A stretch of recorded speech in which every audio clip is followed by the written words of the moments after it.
Yung Bicol. Nabuha yata to. Saan kayo tayo papunta? Sa Nabuha? Saan sa Bicol po? O Campo? Oh, harami na ng ano eh. Campo, oh, ito na. May ano na tayo, rescue. Ambulansya, tsaka yung pulis.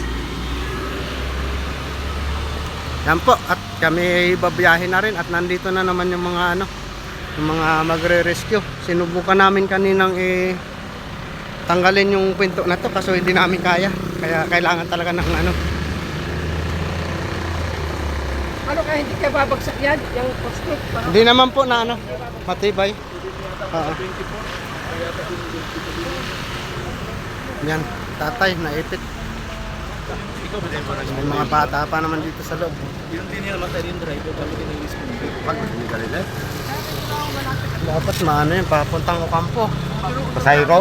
Oo, Bicol.